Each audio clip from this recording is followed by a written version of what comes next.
നമ്മൾ ഇന്നലെ പഠിച്ചുകൊണ്ടിരുന്നത് ദൈവിക സുഹൃത്തുക്കൾ, തിയോളജിക്കൽ വെർച്യൂസ്, വിശ്വാസം, പ്രത്യാശ, സ്നേഹം. അതിൽ വിശ്വാസവും പ്രത്യാശയും ഇന്നലെ നമ്മൾ മനസ്സിലാക്കി. ആ പ്രത്യാശ എന്ന് നമ്മൾ പലപ്പോഴും പറയാറുള്ളതാണെങ്കിലും പ്രത്യാശ എന്നതിനെ നമ്മളിപ്പോൾ മനസ്സിലാക്കുന്നത് എന്തിലുള്ള പ്രത്യാശയെക്കുറിച്ചാണ്? കർത്താവിൻ്റെ വീണ്ടും വരവിലുള്ള പ്രത്യാശയെക്കുറിച്ചാണ്. വീണ്ടും വരവിലുള്ള പ്രത്യാശയെക്കുറിച്ചാണ്. അതായത് കർത്താവ് വീണ്ടും വരുമ്പോൾ ആ ശരീരത്തിൻ്റെ ഉയർപ്പ്, ആ ഉയർപ്പിലുള്ള പ്രത്യാശ, ആ പ്രത്യാശയിലാണ് നമ്മളിപ്പോൾ ജീവിക്കുന്നത്. ആ പ്രത്യാശയിലാണ് നമ്മൾ ഒരു ക്രിസ്ത്യാനിയുടെ ജീവിതം. ആ ക്രിസ്ത്യാനിയുടെ ജീവിതം എന്ന് പറയണത്, അതിവിടെ മറ്റൊരു സ്ഥലത്ത് എഴുതിയിട്ടുണ്ട്. മിശിഹ 999 മിശിഹ ശരീരത്തോടെ ഉയർപ്പിക്കപ്പെട്ടു. എൻ്റെ കൈകളും കാലുകളും കാണുക, ഇത് ഞാൻ തന്നെയാണെന്ന് മനസ്സിലാക്കുകയും. പക്ഷെ അവിടുന്ന് ഭൗമിക ജീവിതത്തിലേക്ക് തിരിച്ചു വന്നില്ല. അതുപോലെ അവിടുന്ന് എല്ലാവരും അവർ ഇപ്പോൾ ധരിക്കുന്ന ശരീരങ്ങളോടെ ഉത്ഥാനം ചെയ്യും. എന്നാൽ ഈ ശരീരം മഹത്വപൂർണമായ ശരീരമായി രൂപാന്തരപ്പെടും, ആധ്യാത്മിക ശരീരമായി മാറെങ്കിലും. ആരെങ്കിലും ചോദിച്ചേക്കാം, മരിച്ചവർ എങ്ങനെയാണ് ഉയർപ്പിക്കപ്പെടുക? ഏതുതരം ശരീരത്തോടെ ഉയർക്കും അവർ വരുന്നത്? വിഡ്ഢിയായ മനുഷ്യ, നീ വിതയ്ക്കുന്നത് നശിക്കുന്നില്ലെങ്കിൽ അത് പുനരുജ്ജീവിക്കയില്ല. ഉണ്ടാകാനിരിക്കുന്ന പദാർത്ഥമല്ല നീ വിതയ്ക്കുന്നത്, വെറും ഒരു മണി മാത്രമാണ്. നശ്വരതയിൽ വിതയ്ക്കപ്പെടുന്നത് അനശ്വരതയിൽ ഉയർപ്പിക്കുന്നു. മരിച്ചവർ അനശ്വരരായി ഉയർപ്പിക്കപ്പെടും. എന്തെന്നാൽ നശ്വരമായ ഈ പ്രകൃതി അനശ്വരമായതിനെ ധരിക്കണം, മർത്യമായ ഈ പ്രകൃതി അമർത്യമായവയെ ധരിക്കുകയും വേണം. ഇനി അടുത്തത്, എങ്ങനെ ഉത്ഥാനം സംഭവിക്കുന്നു എന്നത് നമ്മുടെ ഭാവനയ്ക്ക് ഗ്രഹണശക്തിക്കും അതീതമാണ്, അഗ്രാഹ്യമാണ്. അത് വിശ്വാസത്തിന് മാത്രം അഭികാമ്യമാണ്. എന്നാലും വിശുദ്ധ കുർബാനയിലുള്ള നമ്മുടെ ഭാഗഭാഗിത്വം നമ്മുടെ ശരീരങ്ങൾ ക്രിസ്തുവിലൂടെ രൂപാന്തരപ്പെടുന്നതിൻ്റെ ഒരു മുന്നാസ്വാദനം നമുക്ക് പ്രദാനം ചെയ്യുന്നു. 991 മരിച്ചവരുടെ ഉത്ഥാനത്തിനുള്ള വിശ്വാസം ആരംഭം മുതലേ ക്രൈസ്തവ വിശ്വാസത്തിൻ്റെ സത്താപരമായ ഒരു ഘടകമായിരുന്നു. 991 ക്രിസ്ത്യാനികളുടെ ആത്മവിശ്വാസം മരിച്ചവരുടെ ഉയർപ്പാണ്. ഇത് വിശ്വസിച്ചുകൊണ്ട് നമ്മൾ ജീവിക്കുന്നു. ക്രിസ്ത്യാനിക്ക് ആത്മവിശ്വാസം ഉണ്ടാകണമെങ്കിൽ ഈ പ്രത്യാശ ഉണ്ടാവണം. മലങ്കര പ്രാർത്ഥനയിലെ ഒരു പ്രാർത്ഥന എൻ്റെ മനസ്സിൽ വരികയാണ്. ഇത് ഭയങ്കര മനോഹരമായൊരു പ്രാർത്ഥനയാണ്.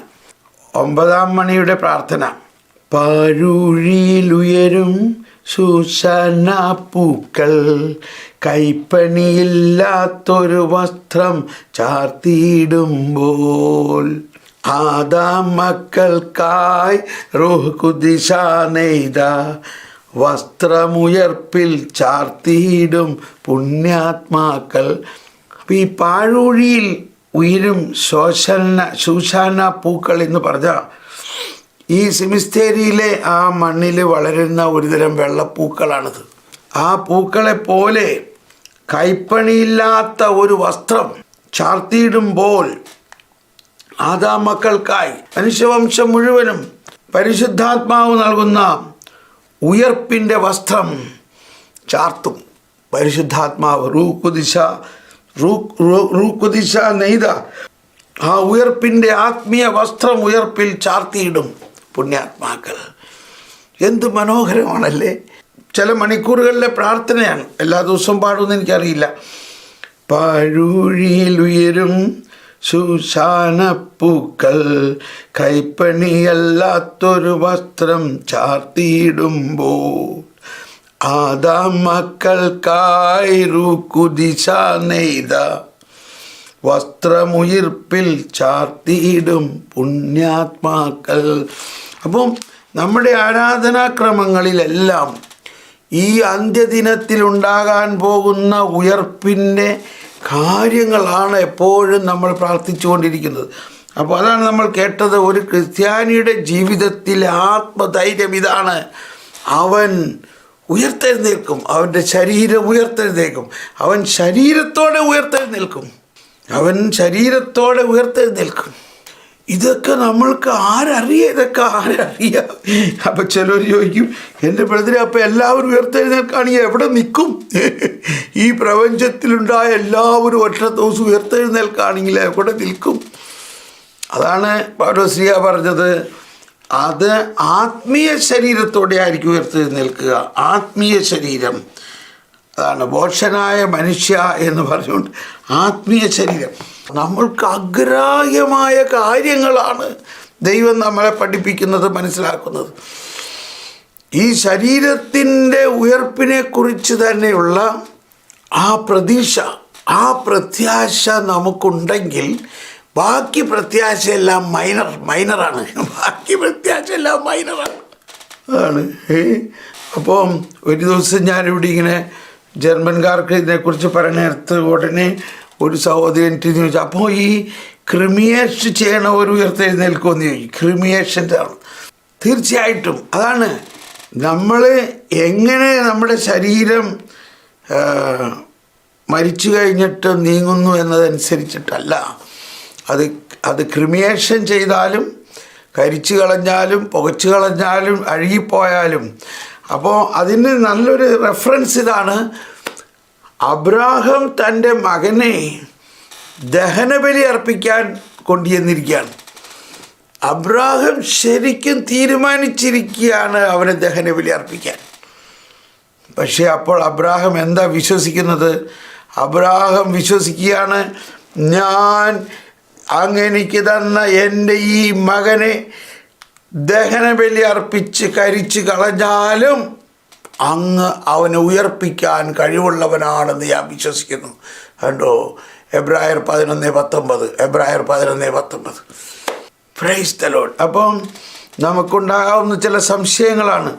ഇപ്പോൾ എല്ലാം ക്രിമിയേഷനല്ലേ, കൊറോണ ബാധിച്ച് ക്രിമിയേഷൻ നടന്നു. എന്തു ചെയ്യും? ആ ശരീരം ഉയർത്തെഴുന്നേൽക്കോ? അപ്പോൾ ഉയർത്തെഴുന്നേൽപ്പിന് അതൊന്നും ബാധകമല്ല. നശ്വരമായവ നശിക്കണം. അതെങ്ങനെ നശിക്കണമെന്നുള്ളത് വേറെ കാര്യം. എങ്ങനെ നശിച്ചാലും ഉയർക്കുന്നത് അനശ്വരമായതാണ്. എന്നാൽ അതേ ശരീരം. അപ്പം ഇതൊക്കെ എങ്ങനെ നമുക്ക് മനസ്സിലാകും? ദൈവമേ, ഇത് മനസ്സിലായാൽ നമ്മുടെ വിശ്വാസത്തിൻ്റെ ആത്മധൈര്യമാണ്. നമ്മുടെ വിശ്വാസത്തിന് ഞാനിത് ശരിക്കും മനസ്സിലാകുകയാണ്. ഞാനിത് മനസ്സിലായി കഴിഞ്ഞപ്പോൾ എനിക്ക് അപ്പോഴാണ് ഈ വിശ്വാസ പ്രമാണത്തിൻ്റെ ശരിക്കും ആ ശക്തി എന്നിലേക്ക് അങ്ങ് നിറയുന്ന മാതിരി എനിക്ക് തോന്നി. വിശ്വാസ പ്രമാണത്തിലെ ബാക്കി എന്തെല്ലാം വിശ്വസിച്ചാലും വിശ്വാസ പ്രമാണത്തിൻ്റെ അവസാനത്തെ ആ ഒരു വാക്ക്, ശരീരത്തിൻ്റെ ഉയർപ്പിലും നിത്യമായ ജീവിതത്തിലും ഞാൻ വിശ്വസിക്കുന്നു എന്നതിനെ പൂർണ്ണമായി മനസ്സിലാക്കാതെ നമ്മൾക്ക് ആത്മധൈര്യം എന്ന് പറയുന്ന ഈ സംഭവം ഉണ്ടാവില്ല. അതുകൊണ്ടാണ് നമ്മളിങ്ങനെ പേടിച്ച് വരച്ചാകെ ഒന്നുമില്ലാത്തൊരു പോലെ എന്തിനു ചെയ്യണ്, പള്ളിയിൽ പോയതുകൊണ്ടൊക്കെ എന്ത് പ്രയോജനം, വല്ലതുമൊക്കെ നടക്കുമോ, ഇങ്ങനെയൊക്കെ ജീവിക്കണേൽ നല്ലത് അങ്ങ് മരിക്കായിരുന്നു, ഇങ്ങനെയൊക്കെ ആവലാതിയും വേവലാതിയും പെട്ട് ഒരാത്മധൈര്യമില്ല നമുക്ക്. ആത്മധൈര്യം ഉണ്ടാകുന്നതിൻ്റെ റൂട്ട് എന്താ പറഞ്ഞത്? 991 ഒരു ക്രിസ്ത്യാനിയുടെ ആത്മധൈര്യം ഈ ഉത്ഥാനത്തിലുള്ള പ്രതീക്ഷയാണ്. അവൻ ഉയർത്തെഴുന്നേൽക്കും. ഹല്ലേലൂയ. അപ്പം അതാണ് പ്രധാനമായിട്ട് പ്രത്യാശ എന്ന് പറയുമ്പോൾ പെട്ടെന്ന് നമ്മളിലേക്ക് അത് വന്നേക്കണം. കർത്താവിനോടൊപ്പം അന്ത്യദിനത്തിൽ നമ്മൾ ശരീരത്തോടെ ഉയർത്തെഴുന്നേൽക്കുമെന്നുള്ള ആ വലിയ സത്യം. നമ്മൾ വിശ്വാസവും സ്നേഹമൊക്കെ നമ്മൾ വാചാലമായിട്ട് സംസാരിക്കാറുള്ള സബ്ജക്റ്റാണ്. പ്രത്യാശയെക്കുറിച്ച് ഈ രീതിയിൽ നമ്മൾ അധികം ചിന്തിച്ചിട്ടില്ല. എന്താ പ്രത്യാശ എന്ന് പറഞ്ഞാൽ, പ്രത്യാശയുടെ കാതലായിട്ടുള്ള ഭാഗം അന്ത്യദിനത്തിൽ ഉള്ള ശരീരത്തിൻ്റെ ഉയർപ്പിൽ ആണെന്നും അങ്ങനെ പ്രത്യാശിക്കുകയും ആ പ്രത്യാശയിൽ ഇപ്പോൾ നമ്മൾ ജീവിക്കുകയും ചെയ്യണം. Praise the Lord.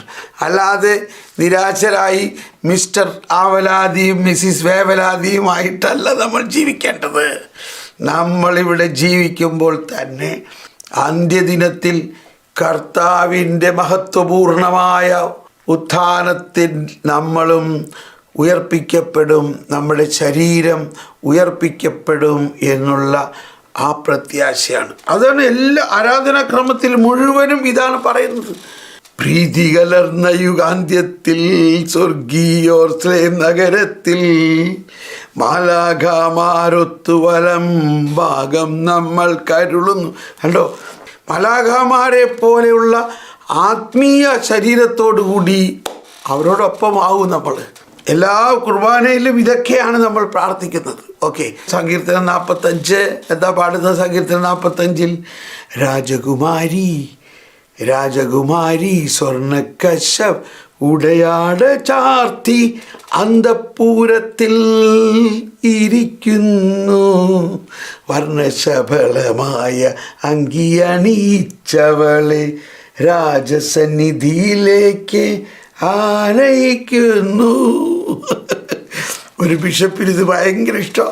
എന്നെ കാണുമ്പോൾ പറയും, തോമസ് പോൾ സാറേ അതൊന്ന് പാടിയേ. വേറെ പലതും ഇത് ഞാൻ പാടണ കേട്ടിട്ട് എനിക്ക് പാടാൻ ഒരു കഴിവുമില്ല എങ്കിൽ ഇത് പാടണ കേൾക്കുമ്പോൾ അയ്യോ ഇത് പാടുമ്പോൾ ശരിക്കും ആ അന്ത്യദിനത്തിലുള്ള ദൈവത്തിൻ്റെ വലിയ രഹസ്യത്തെ ശരിക്കും അങ്ങ് മനസ്സിലാക്കാൻ എന്ന് പറയുന്നത്. അപ്പം വളരെ പ്രധാനപ്പെട്ടൊരു കാര്യമാണ് 991. ഒരു ക്രിസ്ത്യാനിയുടെ പ്രത്യാശ അവൻ ശരീരത്തോടെ ഉയർത്തെഴുന്നേൽക്കുമെന്നുള്ള പ്രത്യാശയാണ്. ആ പ്രത്യാശയിൽ അവൻ ഇപ്പോൾ ഇവിടെ ജീവിക്കണം. അവരിവിടെ ജീവിക്കുമ്പോൾ ആ പ്രത്യാശയിലാണ് ജീവിക്കണേ. അപ്പോൾ മറ്റുള്ള എല്ലാ പ്രത്യാശയും അതുമായിട്ട് ബന്ധപ്പെട്ട് നമുക്ക് എന്താ പറയുക, നമുക്ക് ഭയങ്കര ആത്മധൈര്യം കിട്ടും. ആത്മധൈര്യം വരുവിൻ. നമുക്കിനി അടുത്ത സുഹൃതം എന്താണ്? ദൈവസ്നേഹം. അതിനെക്കുറിച്ച് പറയാനില്ല ഇല്ലേ? 2658. പ്രത്യാശ നമ്മെ നിരാശരാക്കുന്നില്ല. കാരണം നമുക്ക് നൽകപ്പെട്ടിരിക്കുന്ന പരിശുദ്ധാത്മാവിലൂടെ ദൈവസ്നേഹം നമ്മുടെ ഹൃദയങ്ങളിലേക്ക് ചൊരിയപ്പെട്ടിരിക്കുന്നു. അതാണ് നമുക്ക് നൽകപ്പെട്ടിരിക്കുന്ന പരിശുദ്ധാത്മാവിലൂടെ. അപ്പം ഈ ഇത്രയ്ക്ക് പരിശുദ്ധാത്മാവിൻ്റെ വലിയ പ്രത്യാശയിൽ പരിശുദ്ധാത്മാവ് നമുക്ക് നൽകപ്പെട്ടിരിക്കുന്ന പരിശുദ്ധാത്മാവ് നമ്മുടെ ഹൃദയത്തിലേക്ക് ആ ദൈവസ്നേഹത്തെ ഒരു വെള്ളച്ചാട്ടം പോലെ ഒഴുക്കുമെന്നതാണ് ദൈവസ്നേഹം എന്ന് പറയുന്നത്. ഇത്രയുമാണ് നമ്മുടെ യാഥാർത്ഥ്യമെങ്കിൽ പരിശുദ്ധാത്മാവ് നമ്മളെ വിട്ടു പോകുമെന്ന് വിശ്വസിക്കുന്ന ഒരവസ്ഥയാണ് ഒരുപാട് ആളുകളുടെയെങ്കിൽ എന്ത് വിശ്വാസമാണ് നമ്മുടെ, എന്തൊരു ദുർബലമായിട്ടുള്ള ഒരവസ്ഥയാണല്ലേ. അയ്യോ പരിശുദ്ധാത്മാവ് എന്നെ അങ്ങ് വിട്ടു പോകുന്നു. പരിശുദ്ധാത്മാവ് നമ്മൾ ഒരിക്കലും വിട്ടു പോകില്ല എന്നും പരിശുദ്ധാത്മാവിൻ്റെ ഏറ്റവും പ്രധാന പ്രവൃത്തിയാണ് ഇവിടെ പറയുന്നത്. പ്രത്യാശ നമ്മെ നിരാശരാക്കുന്നില്ല. കാരണം നമുക്ക് നൽകപ്പെട്ടിരിക്കുന്ന പരിശുദ്ധാത്മാവിലൂടെ ദൈവത്തിൻ്റെ സ്നേഹം നമ്മുടെ ഹൃദയങ്ങളിലേക്ക് വെള്ളച്ചാട്ടം പോലെ ചൊരിയപ്പെട്ടിരിക്കുന്നു. അങ്ങയുടെ വെള്ളച്ചാട്ടങ്ങളുടെ ഇരമ്പൽ കൊണ്ട് ആഴത്തെ വിളിക്കുന്നു.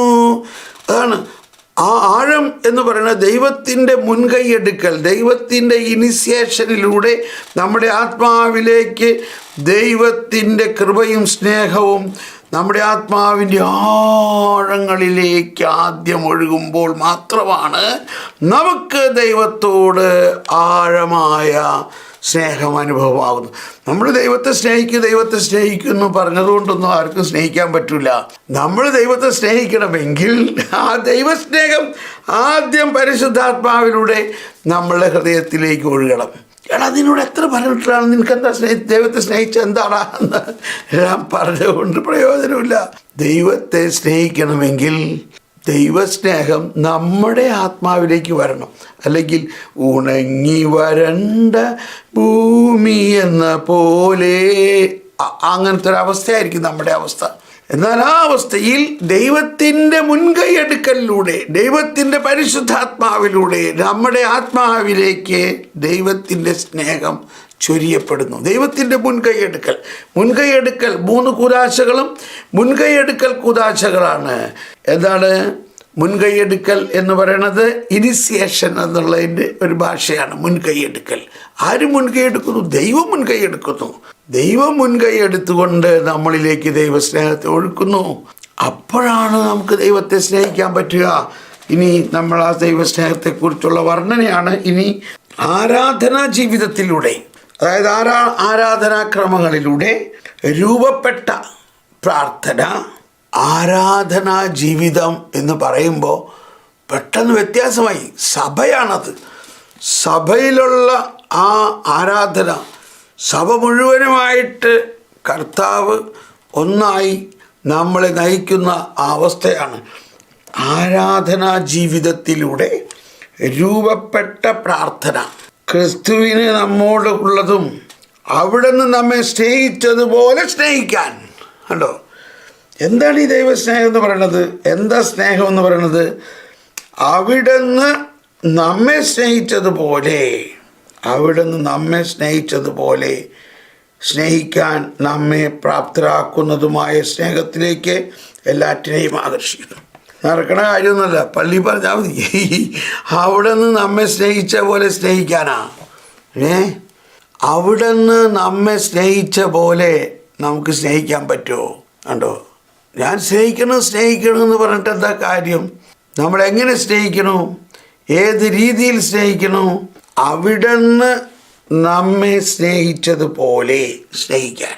അപ്പോൾ എങ്ങനെ നമുക്ക് അവിടെ നിന്ന് നമ്മെ സ്നേഹിച്ച പോലെ, അവിടെ നിന്ന് നമ്മെ സ്നേഹിച്ച പോലെ അവിടെ നിന്നെ സ്നേഹിക്കാനല്ല കർത്താവ് പറഞ്ഞത്. ഭയങ്കര രസമാണത്. ഞാൻ നിങ്ങളെ സ്നേഹിച്ച പോലെ നിങ്ങൾ എന്നെ സ്നേഹിക്കുമെന്നല്ല കർത്താവ് പറഞ്ഞത്. ഞാൻ നിങ്ങളെ സ്നേഹിച്ച പോലെ നിങ്ങൾ പരസ്പരം സ്നേഹിക്കുമെന്നാണ് പറഞ്ഞത്. കണ്ടോ, കർത്താവ്, നമ്മൾ സാധാരണ ഒരാളെ സ്നേഹിക്കുമ്പോൾ നമ്മൾ പ്രതീക്ഷിക്കുന്നത് ആ വ്യക്തി നമ്മളെ സ്നേഹിക്കുന്നതാണ്. പക്ഷേ ഈശോ അങ്ങനെയല്ല പറഞ്ഞത്. ഞാൻ നിങ്ങളെ സ്നേഹിച്ച പോലെ നിങ്ങൾ എന്നെ സ്നേഹിക്കണമെന്നല്ല ഈശോ പറഞ്ഞു. ഞാൻ നിങ്ങളെ സ്നേഹിച്ച പോലെ നിങ്ങൾ പരസ്പരം സ്നേഹിക്കുക. കണ്ടോ വ്യത്യാസം? അപ്പോൾ ദൈവസ്നേഹത്തിൻ്റെ പാരമ്യം എന്ന് പറയുന്നത് അതിനെ നമ്മുടെ ഒരു ദൗത്യമായിട്ട് മനസ്സിലാക്കുന്നതോടൊപ്പം അതിൻ്റെ ഒരു ഷോർട്ട് കട്ട് ഇതാണ്: അങ്ങനെ സ്നേഹിക്കാൻ പ്രാപ്തമാകുന്ന പരിശുദ്ധാത്മാവിനെ നമ്മിലേക്ക് നൽകിയിരിക്കുകയാണ്. നമുക്ക് നൽകപ്പെട്ടിരിക്കുന്ന പരിശുദ്ധാത്മാവിലൂടെ ദൈവസ്നേഹം നമ്മുടെ ഹൃദയത്തിലേക്ക് ചൊരിയപ്പെട്ടിരിക്കുന്നു. സ്നേഹമുള്ളവരെ, ഇത് ഞാൻ ആദ്യകാലത്ത് എന്നെ സ്പർശിച്ചൊരു കാര്യമാണ്. അപ്പോൾ അന്ന് 10-30 വർഷം മുമ്പ് ഞാൻ എപ്പോഴും ഇങ്ങനെ പാടും: fill me with your love, fill me with your love. എൻ്റെ ദൈവസ്നേഹം കൊണ്ട് നിറയ്ക്കണേ, ദൈവസ്നേഹം കൊണ്ട്. പരിശുദ്ധാത്മാവേ എൻ്റെ ദൈവസ്നേഹം കൊണ്ട് നിറയ്ക്കണേ. ഓ പരിശുദ്ധാത്മാവേ എന്നെ ദൈവസ്നേഹം കൊണ്ട് നിറയ്ക്കണേ, എനിക്കത് മതി. പരിശുദ്ധാത്മാവേ എന്നിൽ കത്തിപ്പടരണമേ, എന്നിൽ കത്തിപ്പടരണമേ, എന്നിൽ കത്തിപ്പടരണമേ. എന്നിൽ വാഴും ആത്മാവേ എന്നിൽ കത്തിപ്പടരണമേ, എന്നിൽ വാഴും യേശുവേ എന്നിൽ കത്തിപ്പടരണമേ, എന്നിൽ വാഴും. ഇങ്ങനെ നടക്കുമ്പോഴെല്ലാം പാടിക്കൊണ്ടേരും. അങ്ങനെയാണ് ആത്മാവേ പരിശുദ്ധാത്മാവ് എന്നുള്ള ഗാനം എഴുതാനിടയായത്. അത് കഴിഞ്ഞിട്ട് വേറൊരു ഗാനം നമ്മൾ ഉണ്ടാക്കിയിരുന്നു, ഒരു ഭജൻ പോലെ: നമ്മളിൽ വസിക്കുന്ന പരിശുദ്ധാത്മാവ് നമ്മളെ ദൈവസ്നേഹം കൊണ്ട് നിറയ്ക്കണമെന്ന്. വേറെ ഒരു കാര്യവും എന്ത് പ്രാർത്ഥിക്കുന്നതിന് മുൻപും ഇത് പ്രാർത്ഥിച്ചാലേ കാര്യമുള്ളൂ. നമ്മുടെ ആത്മാവ് ദൈവസ്നേഹം കൊണ്ട് ദൈവത്തിൽ നിന്ന് തന്നെ വരുന്ന ആ ദൈവസ്നേഹത്തിൻ്റെ, അതായത് ദൈവത്തിൽ നിന്ന് തന്നെ, അല്ലാണ്ട് പിന്നെ എവിടെ നിന്നാണ് വരുന്നത്? നമുക്ക് എങ്ങനെ മറ്റുള്ളവരെ സ്നേഹിക്കാൻ പറ്റുക? അപ്പോൾ എനിക്കുണ്ടായ ഏറ്റവും വലിയ ഒരു കോൺഫിഡൻസ്, പരിശുദ്ധാത്മാവ് എന്നെ വിട്ട് ഒരിക്കലും പോകില്ല. പരിശുദ്ധാത്മാവ് എൻ്റെ ഹൃദയത്തിൽ ദൈവസ്നേഹം നിറയ്ക്കുക തന്നെ ചെയ്യും എന്നുള്ള വലിയ ഒരു കോൺഫിഡൻസ് എനിക്ക് കിട്ടിയായിരുന്നു. അതാണ് പരിശുദ്ധാത്മാവിൻ്റെ ഡ്യൂട്ടി. നമുക്ക് നൽകപ്പെട്ടിരിക്കുന്ന പരിശുദ്ധാത്മാവിലൂടെ ദൈവസ്നേഹം നമ്മുടെ ഹൃദയത്തിൽ ചൊരിയപ്പെടണമേ. അപ്പോൾ നമ്മളിൽ വസിക്കുന്ന പരിശുദ്ധാത്മാവ്, അതാണ് എപ്പോഴും പരിശുദ്ധാത്മാവ് എവിടെയോ നിന്ന് പറന്നു വരണേ എന്ന് ചിന്തിക്കുമ്പോൾ ഈ ആശയം പോയി. അതാണ് വ്യത്യാസം. നമ്മുടെ വിശ്വാസത്തിൻ്റെ ഏറ്റവും ഉള്ളറയിൽ കാണുന്ന ഒന്ന് ഈ പരിശുദ്ധാത്മാവ് നമ്മുടെ ഉള്ളിൻ്റെ ഉള്ളിൽ തന്നെ ഉണ്ട്. നിന്റെ ഏറ്റവും ആഴമായ നിന്റെ ഉള്ളിൽ നിനക്കറിയുന്നതിനേക്കാളും ആഴമായിട്ട് ദൈവം നമ്മുടെ ആത്മാവിലുണ്ട് എന്നുള്ള അവബോധമാണ്. മറിച്ച് നമ്മൾ എവിടെയോ നിന്ന് പരിശുദ്ധാത്മാവ് വന്നാലേ നമുക്ക് വല്ലതും കിട്ടുള്ളൂ എന്ന് വിചാരിക്കുമ്പോൾ നമുക്ക് സ്നേഹം കിട്ടില്ല, ആ സ്നേഹത്തിൻ്റെ അനുഭവം ഉണ്ടാവില്ല. അപ്പോൾ ഞാൻ പാപിയാണെങ്കിൽ പരിശുദ്ധാത്മാവ് എന്നിൽ വസിക്കുമോ? അപ്പോൾ പിന്നെ ഒട്ടും സ്നേഹം കിട്ടില്ല. കാരണം പരിശുദ്ധാത്മാവ് നാം പാപി ആയിരിക്കെ നമ്മളിൽ വസിച്ചുകൊണ്ട് നമ്മുടെ ആത്മാവിനെ വിശുദ്ധീകരിക്കുകയും പൗത്രീകരിക്കുകയും ചെയ്യാൻ വേണ്ടിയാണ് നിൽക്കുന്നത്. ആ പരിശുദ്ധാത്മാവിനെ കുറിച്ച് ഇത്ര വികലമായിട്ട് ചിന്തിച്ചാൽ പിന്നെ എങ്ങനെ സ്നേഹം കിട്ടും? ഇവിടെയാണ് പ്രധാനമായിട്ട് രഹസ്യം. ഇപ്പം ചിലർ പറയുകയാണ്, അല്ല വിശുദ്ധി ഉള്ളിടത്തല്ലേ പരിശുദ്ധാത്മാവ് വസിക്കുകയുള്ളൂ. അപ്പോൾ വിശുദ്ധി ഉണ്ടാക്കുന്നത് ആരാ? നമ്മളാണോ? മനുഷ്യൻ വിശുദ്ധി ഉണ്ടാക്കാൻ പറ്റുമോ? മനുഷ്യനാണോ വിശുദ്ധി ഉണ്ടാക്കുന്നത്? വിശുദ്ധി ഉണ്ടാക്കുന്നത് വിശുദ്ധിയുടെ ആത്മാവാണ്. അപ്പോൾ ആ വിശുദ്ധിയുടെ ആത്മാവിനെ ഇനിഷ്യേഷൻ, ആരുടെ ഇനിഷ്യേഷൻ? മുൻകൈയെടുക്കൽ. നമ്മുടെ കഴിവുകൂടിയതിലൂടെ അല്ല, ദൈവത്തിൻ്റെ മുൻകൈയെടുക്കലിലൂടെ ജ്ഞാനസ്നാനത്തിലും സ്ഥൈര്യലേപനത്തിലും വിശുദ്ധ കുർബാനയിലൂടെയും ദൈവത്തിൻ്റെ വിശുദ്ധിയുടെ ആത്മാവ് നമ്മളിൽ കൂടാരമടിച്ചിരിക്കുന്നു. ആ വിശുദ്ധിയുടെ ആത്മാവിൻ്റെ ആദ്യത്തെ പ്രവർത്തനം ദൈവസ്നേഹം കൊണ്ട് നമ്മളെ നിറയ്ക്കുക എന്നുള്ളതാണ്. നമ്മുടെ മൈൻഡിൽ ഈ സെറ്റിംഗ് ആക്കുക. ആ സെറ്റിങ്ങിൽ നിന്ന് മാറരുത് നമ്മൾ. അങ്ങനെ നമ്മുടെ ആത്മാവിൽ അച്ചാരമായിട്ട് മാമോദീസ സ്വീകരിക്കുന്നതിന് മുമ്പ് തന്നെ നമ്മുടെ ആത്മാവിൽ പരിശുദ്ധാത്മാവ് പ്രവർത്തിക്കുന്നുണ്ട്. നമ്മൾക്കറിയാം, കൊർന്നേലിയോസിൻ്റെ വീട്ടിൽ ഈ മാർപ്പാപ്പ പത്രോസ് എന്ന മാർപ്പാപ്പയോട് കർത്താവ് പറയുകയാണ്, ഞാൻ ആരെയും അശുദ്ധരാക്കി ഉണ്ടാക്കിയിട്ടില്ല, അല്ലെങ്കിൽ എല്ലാവരെയും ഞാൻ വിശുദ്ധീകരിച്ച് കഴിഞ്ഞിരിക്കുന്നു. ഞാൻ വിശുദ്ധീകരിച്ചതിന് നീ അശുദ്ധനെന്ന് പറയണേന്തിനാ? മാർപ്പാപ്പയ്ക്ക് ഷോക്ക് അടിച്ച മാതിരിയായി. ഞാൻ എൻ്റെ രക്തം കൊടുത്ത് എൻ്റെ ആത്മാവിനെ കൊണ്ട് സകല ജനത്തെയും വിശുദ്ധീകരിച്ചിരിക്കുന്നു, അവരെ എൻ്റെ സത്തയിൽ ഒന്നാക്കിയിരിക്കുന്നു, എന്നിട്ട് നീ അതിനെ അശുദ്ധമെന്ന് പറയണത് എന്തിനാണ്? ഇവിടെയാണ് നമ്മുടെ വിശ്വാസത്തിലുണ്ടാകേണ്ട മാറ്റം. നമ്മൾ അവരൊക്കെ പള്ളിക്കോറ്റം കൊള്ളില്ല. അതാണ് MK ഗാന്ധി വലിയ കാര്യത്തിന് കത്തോലിക്ക പള്ളിയിലേക്ക് ഓടിച്ചെന്ന് കർത്താവ് ഈശോമിശിഹായെ അവരുടെ സ്നേഹത്തെക്കുറിച്ച്. അപ്പം അദ്ദേഹത്തെ പുറത്തിറക്കി വിട്ടു, നീ ഹിന്ദുവാണ്, നീ പുറത്തിറങ്ങും, ഗെറ്റ് ഔട്ട്. അദ്ദേഹം ആകെ ഷോക്ക് അടിച്ചു പോയി. ദൈവമേ, ബൈബിളിൽ ആ പുതിയ നിയമത്തിൽ ഈശോ പറയണ വാത്സല്യവും സ്നേഹമൊന്നും ഈ കത്തോലിക്ക പള്ളിയിൽ കാണണില്ലല്ലോ. കണ്ടോ, ഇതാണ് അവസ്ഥ. ഇന്ന് നമ്മുടെ അവസ്ഥ അതാണ്. ഇന്ന് ഒരു അക്രൈസ്തവൻ പള്ളിയിൽ വരാണെങ്കിൽ നമ്മൾ അവനൊന്ന് സൂക്ഷിച്ചു നോക്കും, ഇവനാരാ, ഇവനെന്തിനിവിടെ വന്നു, ഇവനിവിടെ വരാനെന്താ? അപ്പോൾ ആ പഴയ കാലങ്ങളിലെല്ലാം പള്ളിയിലൊരു മോണ്ടകം എന്ന് പറഞ്ഞൊരു സ്ഥലമുണ്ട്. മോണ്ടകം, ഫസ്റ്റിലുള്ള ആ മോണ്ടകം. മാമോദീസ സ്വീകരിക്കാത്തവർ അവിടെ നിൽക്കാൻ പാടുള്ളൂ. ഇങ്ങനത്തെ നിയമമൊക്കെ ആയിരുന്നു. നമ്മൾ എന്തോരം ഇനിയും മാറാനുണ്ട് ദൈവസ്നേഹത്തിൻ്റെ കാഴ്ചപ്പാടിൽ. എന്നിട്ട് ഇപ്പോൾ ഈ പത്രോസ് കൊർന്നേലിയോസിൻ്റെ വീട്ടിലേക്ക് വരാൻ പരിശുദ്ധാത്മാവ് പറയാണ്. എന്നിട്ട് വന്നപ്പോൾ തന്നെ പത്രോസ് പറയാണ്, നിങ്ങൾക്കറിയാമല്ലോ ഞാനൊരു യഹൂദനാണെന്ന്. അറിയാലോ അല്ലേ? ഒരു യഹൂദൻ ഒരു വിജാതിയൻ്റെ വീട്ടിൽ കയറാൻ പാടില്ല എന്നുള്ള നിയമമുണ്ടെന്ന് അറിയാമല്ലോ. അങ്ങനെ നിയമമുണ്ടായിരിക്കെ ദൈവം എന്നോട് പറയുകയാണ്, നിങ്ങളുടെ വീട്ടിലേക്ക് വരാനും നിങ്ങളെ സ്നേഹിക്കാനും നിങ്ങളോട് സുവിശേഷം പ്രഘോഷിക്കാനും. അപ്പം അതിനു മുമ്പേ കൊർന്നേലിയോസിനോട് തന്നെ പരിശുദ്ധാത്മാവ് പറഞ്ഞു. ഇനി അതിൻ്റെ എല്ലാം കൺഫർമേഷൻ എന്താ? ഇത് വളരെ ക്ലിയറാണ്, നമുക്കറിയാം. അതിൻ്റെ ഒന്നും കൂടി വലിയ ഒരു സ്ഥിരീകരണമാണ് പത്രോസ് പ്രസംഗിച്ചുകൊണ്ടിരിക്കുമ്പോൾ തന്നെ പരിശുദ്ധാത്മാവ് അവിടെ വരുന്നു. ആ കേട്ടിരുന്നവരിലെല്ലാം പരിശുദ്ധാത്മാവ് നിറയുന്നു. കണ്ടോ, അവർ ജ്ഞാനസ്നാനം സ്വീകരിച്ചിട്ടില്ല ഇതുവരെയ്ക്കും. അപ്പോൾ ജ്ഞാനസ്നാനം സ്വീകരിക്കുന്നതിന് മുൻപ് തന്നെ പരിശുദ്ധാത്മാവിൻ്റെ പ്രവർത്തനം മനുഷ്യരിലുണ്ട്. എന്തിനാണത്? അതാണ് അച്ചാരം. ഇപ്പം നമ്മളൊരു സ്ഥലം മേടിക്കണം. സ്ഥലത്തിന് 19 ലക്ഷം രൂപ വിലയുണ്ടെന്ന് വിചാരിച്ചോ. 50 ലക്ഷം രൂപ വിലയുള്ള സ്ഥലം നമ്മൾ കച്ചവടമാക്കി ഉടനെ 50 ലക്ഷം എടുത്ത് കൊടുക്കുകയാണോ നമ്മൾ ചെയ്യണത്? അല്ല. നമ്മൾ എന്ത് ചെയ്യും? ഒരു 10,000 രൂപ അച്ചാരം കൊടുക്കണം. സ്ഥലമൊക്കെ ഞങ്ങൾക്ക് ഇഷ്ടപ്പെട്ടു, ഞങ്ങൾ മേടിക്കാൻ തീരുമാനിക്കുന്നു, അതിന് അച്ചാരമായിട്ട് 10,000 രൂപ. അതിനാണ് അച്ചാരം എന്ന് പറയുന്നത്. ആ 10,000 രൂപ അച്ചാരം തന്ന് ഒരു ചീട്ട് എഴുതുന്നു, അല്ലെങ്കിൽ ഒരു കോൺട്രാക്റ്റ് എഴുതുന്നു. ഈ സ്ഥലം ഇന്ന ദിവസം മേടിക്കാമെന്ന് പൂർണ്ണമായിട്ട് വാഗ്ദാനം ചെയ്തുകൊണ്ട് അതിൻ്റെ അച്ചാരമായിട്ട് വരുന്നു. ഇനി ഇത്രാം തീയതിക്ക് ഇത്ര പൈസ തരും, അത് കഴിഞ്ഞിട്ട് ഇത്രാം തീയതിക്ക് ബാക്കി മുഴുവൻ പൈസ തരും. അപ്പോൾ സ്ഥലം തീരെഴുതി തരണം. ഈ കോൺട്രാക്റ്റ് എഴുതി കഴിഞ്ഞാൽ പിന്നെ ആ ആൾക്ക് ആ സ്ഥലം വേറൊരാൾക്ക് വിൽക്കാൻ പറ്റില്ല.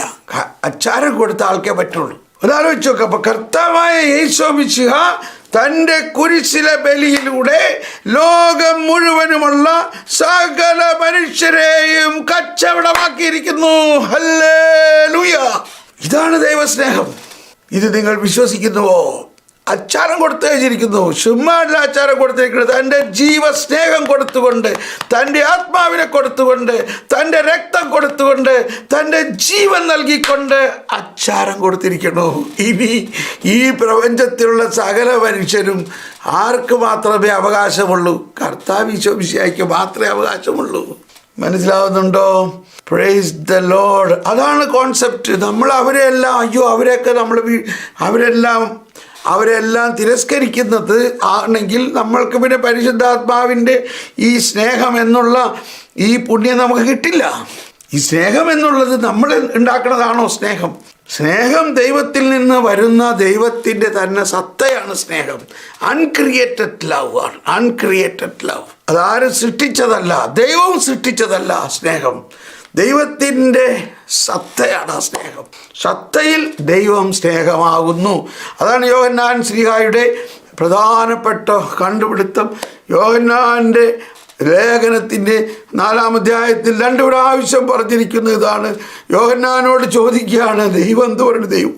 ദൈവം സ്നേഹം മാത്രമാണ്. God is love. ദൈവം സ്നേഹമാകുന്നു. ആ ദൈവം സ്നേഹമാകുന്നു എന്ന അവസ്ഥയെ നമ്മൾ കാണേണ്ടത് ഇങ്ങനെയാണ്. നമ്മൾ ആരെയും അയിത്തം കൽപ്പിച്ച് മാറ്റി നിർത്തരുത്. ദൈവം എല്ലാവരെയും സ്നേഹിക്കുന്നു. പ്രപഞ്ചത്തിലുള്ള സകലത്തെയും സ്നേഹിക്കുന്നു. കാരണം അത് ദൈവത്തിൻ്റെ സത്തയാണ്. ദൈവത്തിന് തൻ്റെ സ്വഭാവത്തിനെതിരായിട്ടൊന്നും ചെയ്യാൻ പറ്റില്ല. അതാണ് സർവജ്ഞനായ ഭരണകർത്താവും അങ്ങയുടെ ഭവനത്തിൽ വസിക്കുന്നവരുടെ വിസ്മയനീയനായ പരിപാലകനും സകല നന്മകളുടെയും സകല സൗഭാഗ്യങ്ങളുടെയും ഉറവിടവുമായ ദൈവമേ, അങ്ങയുടെ സ്വഭാവത്തിനൊത്ത വിധം. അത് വളരെ പ്രധാനമാണ് ആ വാക്ക്. അങ്ങയുടെ സ്വഭാവത്തിനൊത്ത വിധം അങ്ങ് ഞങ്ങളെ കടാക്ഷിക്കണേ, ഞങ്ങളോട് കരുണയായിരിക്കണേ. എന്താ അങ്ങയുടെ സ്വഭാവം? അങ്ങ് സ്വഭാവത്താൽ സ്നേഹമാണ്. അങ്ങക്ക് അതിനെതിരായിട്ടൊന്നും ചെയ്യാൻ പറ്റില്ല. അപ്പോൾ ആ അർത്ഥത്തിലാണ് ഇവിടെ പറയുന്നത്, അവിടുന്ന് നമ്മെ സ്നേഹിച്ച പോലെ എന്ന് പറയുന്നത്. നമ്മൾ എങ്ങനെ സ്നേഹിച്ചു? നമ്മൾ നല്ല വിശുദ്ധരായതുകൊണ്ടാണോ സ്നേഹിച്ചത്? നാം പാപിയായിരിക്കെ 1 യോഹന്നാൻ 4:10 നാം ദൈവത്തെ സ്നേഹിച്ചു എന്നതിലല്ല. കണ്ടോ? എന്നതിലല്ല. അവിടുന്ന് നമ്മെ സ്നേഹിക്കുകയും നമ്മുടെ പാപങ്ങൾക്ക് പരിഹാര ബലിയായി സ്വപുത്രനെ അയക്കുകയും ചെയ്യൂ എന്നതിലാണ്. 19 നോക്കാട്ടോ. 19 പറയണത്, ആദ്യം അവിടുന്ന് നമ്മെ സ്നേഹിച്ചു, അതിനാൽ നാമും അവിടുത്തെ സ്നേഹിക്കുന്നു. റോമർ 5:8 നാം പാപി ആയിരിക്കെ അവിടെ നമ്മെ സ്നേഹിച്ചു എന്നുള്ളത്. അപ്പോൾ ഇവിടെ നിർത്തേണ്ടി വരികയാണ്. പക്ഷേ നമ്മൾ വിഷമിക്കേണ്ട. നമ്മൾ ഇത്രേ പറഞ്ഞുള്ളൂവെങ്കിലും വളരെ പ്രധാനപ്പെട്ട ചില കാര്യങ്ങൾ നമ്മൾ ഇതിലൂടെ മനസ്സിലാക്കി. അവിടുന്ന് നമ്മെ സ്നേഹിച്ചതുപോലെ സ്നേഹിക്കാൻ നമ്മെ പ്രാപ്തരാക്കുന്നതുമായ സ്നേഹത്തിലേക്ക് എല്ലാറ്റിനെയും ആകർഷിക്കുന്നു. ഇനി അടുത്ത് പറയണ ഒരു വാക്ക് ഒരു ബോംബാണ്. ഒരു ബോംബ്. സ്നേഹം മാത്രമാണ് പ്രാർത്ഥനയുടെ ഉറവിടം. അപ്പം നമ്മൾക്ക് പ്രാർത്ഥിക്കാൻ പറ്റണില്ല, പ്രാർത്ഥനയിൽ അനുഭവമില്ല എന്നൊക്കെ പറയണതിൻ്റെ കാരണം എന്താ? ഈ സ്നേഹം പൂർണ്ണത പ്രാപിച്ചിട്ടില്ല. നമ്മൾ കുറേ പേരെയൊക്കെ മാറ്റി നിർത്തിയാണ്. ഇവരെ ഒന്നും സ്നേഹിക്കാനേ പാടില്ല, ഇവരെ ഒന്നും നമ്മൾ ഇവരോടൊന്നും ഇവർക്ക് വേണ്ടി പ്രാർത്ഥിക്കാനേ പാടില്ല എന്ന് മാറ്റി നിർത്തുകയാണെങ്കിൽ പിന്നെ നമുക്ക് പ്രാർത്ഥിക്കാൻ പറ്റുമോ? സ്നേഹം മാത്രമാണ് പ്രാർത്ഥനയുടെ ഉറവിടം. അതാണ് ഞാൻ പറഞ്ഞത്, അതൊരു ബോംബ് പോലെയാണ്. സ്നേഹം മാത്രമാണ് പ്രാർത്ഥനയുടെ ഉറവിടം. അത് നമുക്ക് ഇഷ്ടമുള്ളവരെ സ്നേഹിക്കുന്നതിലല്ലേ അല്ല. ശത്രുക്കളെ സ്നേഹിക്കണം, നമ്മളെ പീഡിപ്പിക്കുന്നവരെ സ്നേഹിക്കണം, നമ്മളുടെ ചങ്കിൽ കുത്തിയവരെ സ്നേഹിക്കണം. ഈശോയുടെ ചങ്കിൽ കുത്തിയ ആ ആളെ കർത്താവ് സ്നേഹിച്ചു. എന്തുണ്ടായി? ആ ഒറ്റ കണ്ണനായിരുന്ന അയാളിലേക്ക് ഈശോയുടെ ഹൃദയത്തിൽ നിന്ന് ഒരു തുള്ളി സ്നേഹജലവും രക്തവും ഒഴുകി. കണ്ടോ, അയാൾക്ക് കണ്ണിന് കാഴ്ച കിട്ടി. അയാൾ അന്തം വിട്ടത് കണ്ടു. ഞാൻ ഈശോയുടെ ചങ്കിൽ കുത്തിയപ്പോൾ ആ ചങ്കിൽ നിന്നൊഴുകിയ രക്തവും ജലവും അയാളുടെ കണ്ണിൽ വീണു. അയാളുടെ കണ്ണ് തുറന്നു. അപ്പം നമ്മുടെ ചങ്കിൽ കുത്തുന്ന ആളുകളുടെ കണ്ണ് തുറക്കാൻ നമ്മൾ അവരെ കുറ്റം പറഞ്ഞിട്ട് കാര്യമില്ല. അവരെ സ്നേഹിച്ചാൽ മാത്രമേ സാധിക്കുകയുള്ളൂ. Praise the Lord. നമുക്കിവിടെ നിർത്താം. നമുക്ക് നന്ദി പറയാം.